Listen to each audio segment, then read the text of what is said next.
यह कहानी कई वर्षों पुरानी है।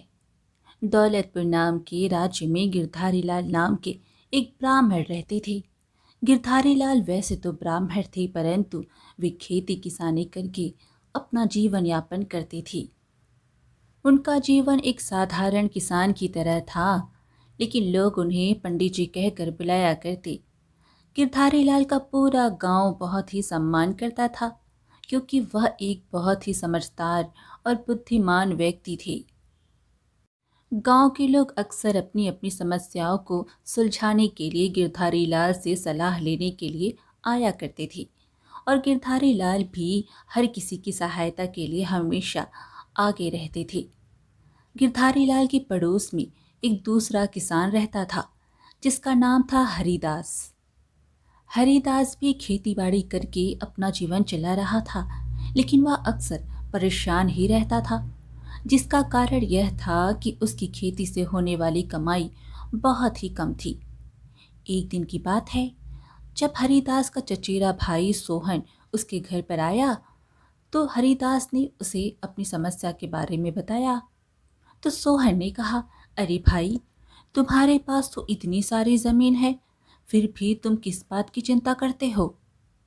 अगर तुम खेती ठीक से नहीं कर पा रहे हो, तो तुम अपनी यह खेत किसी और को सौंप दो, और वह तुमसे भी ज्यादा कमाई कर लेगा।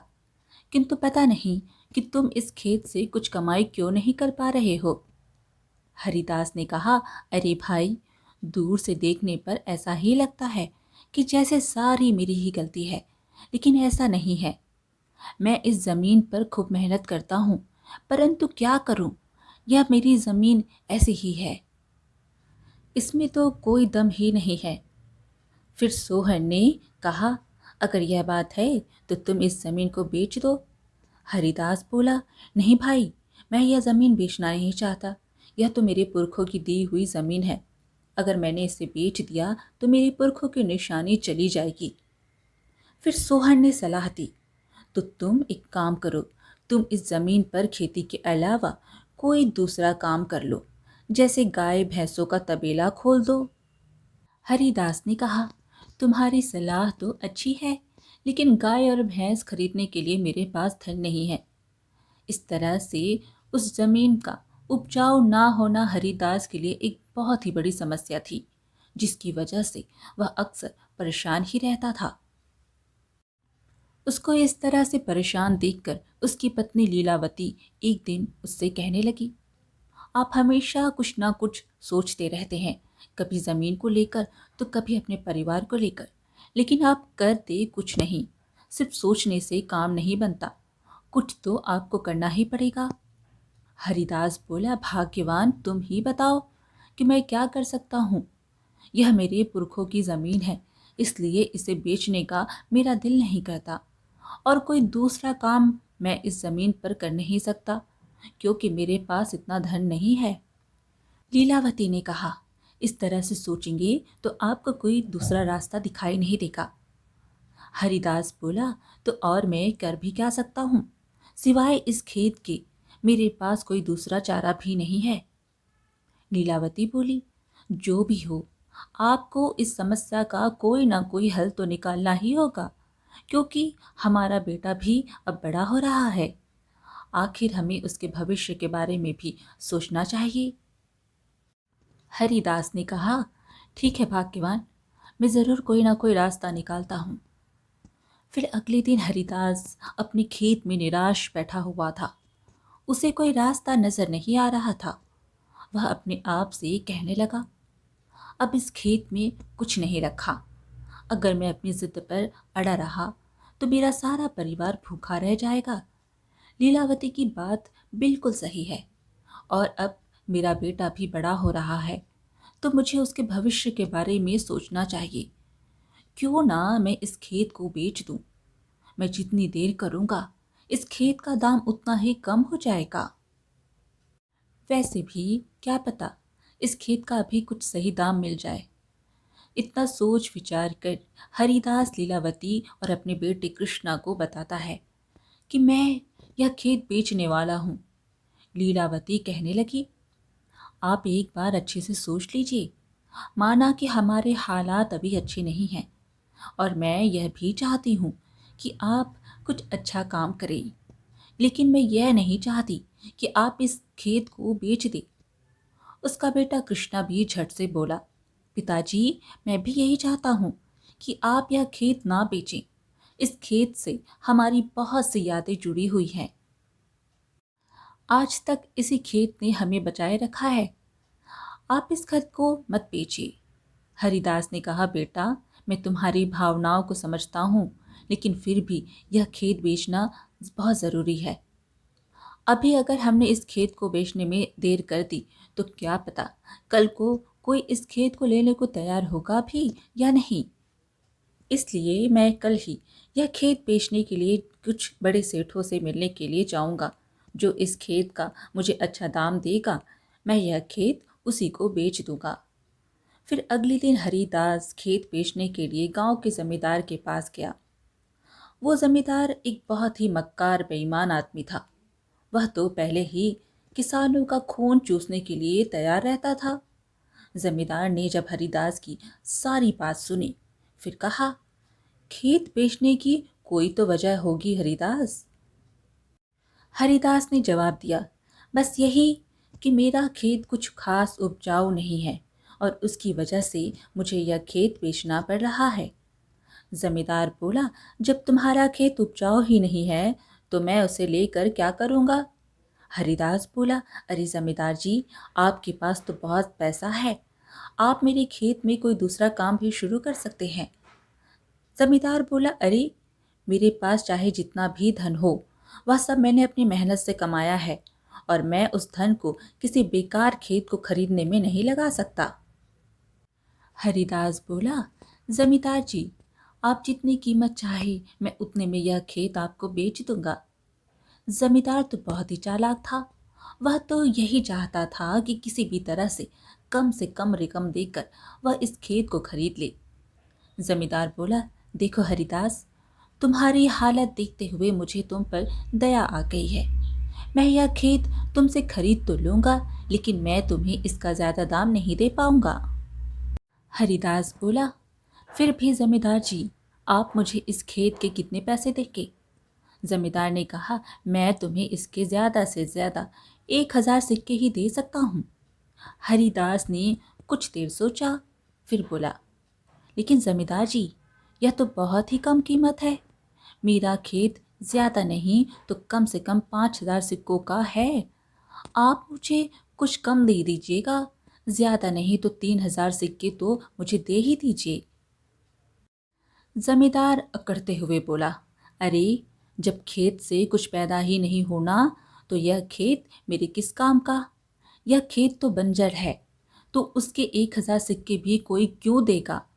और फिर उस बंजर खेत में मैं क्या करूँगा। अगर तुम 1,000 सिक्कों में अपना खेत बेचना चाहते हो तो बताओ, वरना मैं तुम्हारे खेत को नहीं खरीद सकता। हरिदास मायूस होकर कहने लगा, ठीक है जमींदार साहब, आप जो भी देना चाहते हैं दे दीजिए। और इस तरह से उस जमींदार ने 1,000 सिक्के देकर हरिदास से वह खेत खरीद लिया। हरिदास बड़े ही उदास मन से रकम लेकर अपने घर वापस लौट गया। लौटते समय रास्ते में हरिदास को उसके पड़ोसी गिरधारी लाल मिल गए। गिरधारी लाल ने हरिदास से कहा, क्या हुआ भाई, तुम इतनी उदास क्यों हो। हरिदास ने सारा किस्सा कह सुनाया। जब गिरधारी लाल को इस बात का पता चला कि हरिदास ने अपना खेत सिर्फ 1,000 सिक्कों में बेच दिया है, तो यह सुनकर उन्हें बहुत ही हैरानी हुई।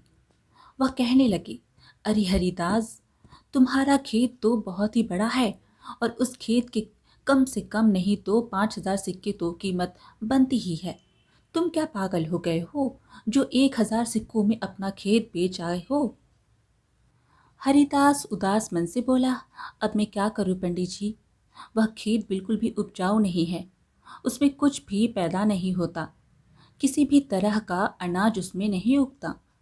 अब उसमें कुछ उगता ही नहीं तो फिर कोई दूसरा आदमी मुझे उस खेत के बदले में अच्छे पैसे क्यों देगा।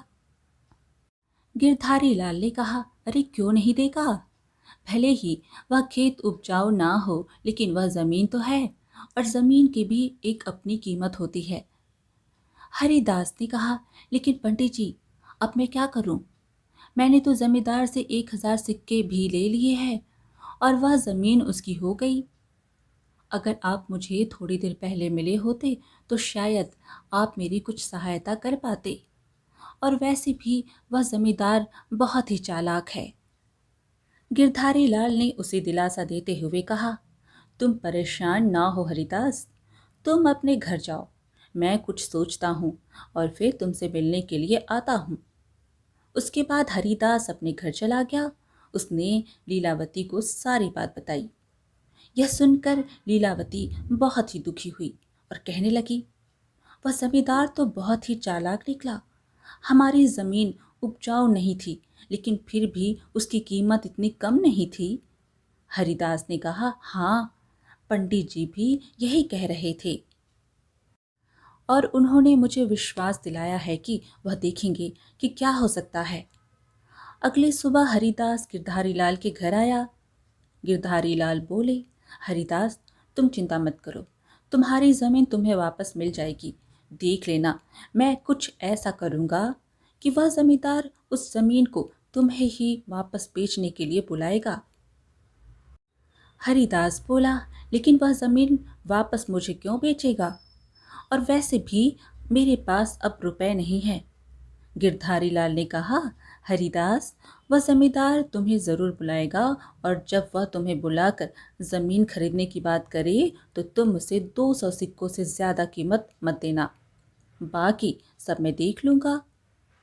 हरिदास को सारी बात समझाने के बाद गिरधारी लाल जमींदार के पास गए और जमींदार से कहने लगे, जमींदार जी, मुझे एक खेत खरीदना है। मैंने सुना है कि आपके पास तो बहुत सारे खेत हैं और अगर आपका कोई खेत मुझे पसंद आ गया तो मैं उसकी 2 गुना दाम भी दे सकता हूँ। यह सुनते ही जमींदार का मन खुशी से झूमने लगा। जमींदार बोला, अगर तुम मुझे 2 गुने दाम देने को तैयार हो तो फिर मैं तुम्हें अपना खेत बेच सकता हूँ।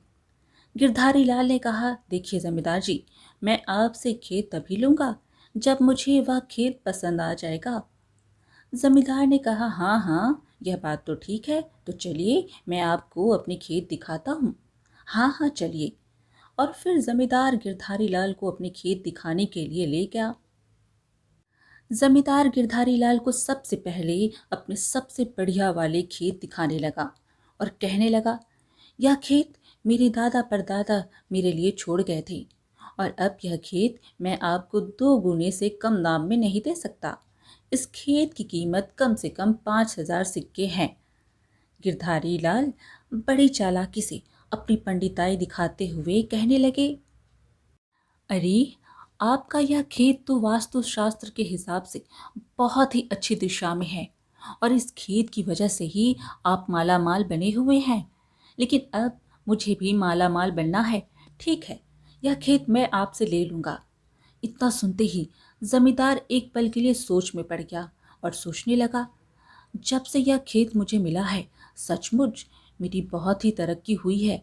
हो सकता है कि इसी खेत की वजह से मेरा जीवन अच्छा चल रहा है। कहीं अगर मैंने यह खेत पंडित जी को दे दिया तो मेरे साथ कुछ बुरा ना हो जाए। रुपयों के चक्कर में मैं यह खेत इसे नहीं दूंगा। जमींदार को गहरी सोच में डूबा हुआ देखकर गिरधारी लाल बोले, अरे जमींदार जी, किस सोच में डूब गए आप? जमींदार ने कहा, अरे नहीं नहीं पंडित जी, मैं आपको यह खेत नहीं बेच सकता। मैं तो आपको यह खेत सिर्फ दिखाने के लिए लाया था। यह खेत मैं आपको नहीं दूंगा, मैं आपको कोई दूसरा खेत दे दूंगा। और फिर जमींदार गिरधारी लाल को एक दूसरे खेत पर ले गया। दूसरे खेत में जाकर भी गिरधारी लाल ने ऐसी ही बातें करने लगी और फिर जमींदार ने वह खेत भी उनको बेचने से मना कर दिया। और तब गिरधारी लाल खींचते हुए कहने लगे, जमींदार जी, लगता है आपका मन खेत बेचने का नहीं है। जमींदार ने जवाब दिया, नहीं, ऐसी बात नहीं है, मैं आपको खेत बेचना चाहता हूँ, इसलिए तो मैं आपको एक से बढ़कर एक बढ़िया खेत दिखा रहा हूँ। गिरधारी लाल ने ऐंठते हुए कहा। अच्छा, तो जल्दी दिखाइए, शाम होने वाली है। अगर आपने मुझे खेत नहीं दिया तो मैं किसी दूसरे गांव में जाकर खेत खरीद लूंगा। फिर जमींदार गिरधारी लाल को उस खेत पर ले गया जो उसने हरिदास से खरीदा था। जमींदार ने कहा, यह देखिए, यह खेत बहुत ही बढ़िया है। आप इस खेत को खरीद लीजिए, और वह भी बिना किसी चिंता के। गिरधारी लाल ने उस खेत को देखा और अजीब सी शक्ल बनाने लगी, जैसे वह इस खेत को देखकर खुश ना हो। जमींदार बोला, क्या हुआ पंडित जी? यह खेत तो बहुत ही अच्छा है, आप इसे ले लीजिए। गिरधारी लाल झल्लाते हुए कहने लगे, अरे, यह खेत लेकर क्या मैं अपने जीवन को खराब कर लूं? जमींदार बोला, क्या क्या हुआ आपको? यह खेत पसंद नहीं आया? गिरधारी लाल ने जवाब दिया, नहीं, बिल्कुल भी नहीं। मैं यह खेत कभी नहीं लूंगा। यह खेत एक गलत दिशा में है, और अगर मैं गलत नहीं हूं तो यह खेत बिल्कुल बंजर है। इस पर कुछ भी पैदावार नहीं होती। पूरा साल मेहनत करने के बाद तब जाकर बहुत थोड़ा सा अनाज पैदा होता है। क्यों, मैं सही कह रहा हूं ना? गिरधारी लाल की बात सुनकर जमींदार चौंक गया और सोचने लगा, अरे, इन्हें यह सब कैसे पता? जो कुछ भी यह बता रहे हैं बिल्कुल सच है। इसके बाद गिरधारी लाल कहने लगे, यह खेत जिसके पास भी होता है वह हमेशा परेशान ही रहता है। कुछ समय के बाद तो उसे खाने के भी लाले पड़ जाते हैं। मुझे तो समझ में नहीं आ रहा कि इस खेत के आने के बाद जमींदार जी आप भी इतने माला माल कैसे बने हुए हैं। यानी कि यह खेत आपके पास अभी नया नया ही आया है? जमींदार बोला, हाँ, यह खेत मैंने अभी 2 दिन पहले ही खरीदा है। गिरधारी लाल मुंह बनाते हुए कहने लगे, बस, अब आप कुछ 6 महीने रुक जाइए। यह खेत तो क्या, आपको अपने बाकी सभी खेत बेचने पड़ जाएंगे।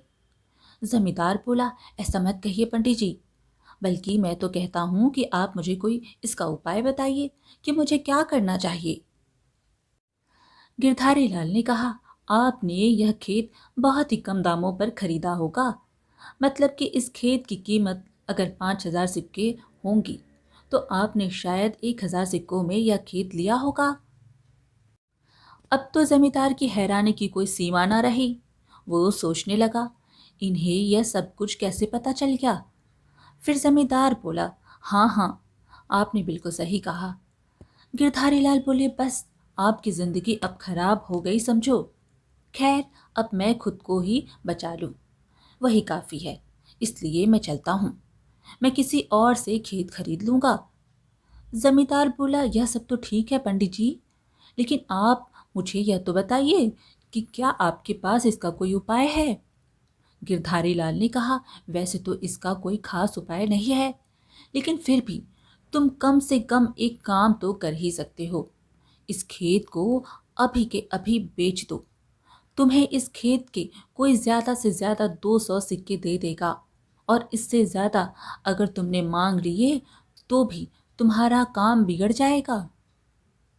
एक बात और, इस खेत को बेचने में ज्यादा समय मत लगाना। मैं तो कहता हूँ जितनी जल्दी हो सके इसे बेच दो। अगर कल की जगह आज ही बेच सको तो आज ही बेच दो। जमींदार बोला, लेकिन इतनी जल्दी यह खेत मैं किसे बेचूंगा? गिरधारी लाल ने कहा, अरे, जिससे खरीदा है उसी को बेच दो, और आज के आज ही बेच दो, तो तुम्हारा बेड़ा गर्क होने से बच जाएगा। और हाँ, अब मुझे मत रोकना, मैं तो जा रहा हूँ, कोई दूसरा खेत देखूंगा। इतना कहकर गिरधारी लाल वहां से चले गए। अब तो जमींदार सोच में पड़ गया कि इस खेत की वजह से ही हरिदास के हालात बुरे बने हुए थे। अगर मैंने यह खेत जल्दी नहीं बेचा तो मेरा जीवन भी खराब हो जाएगा।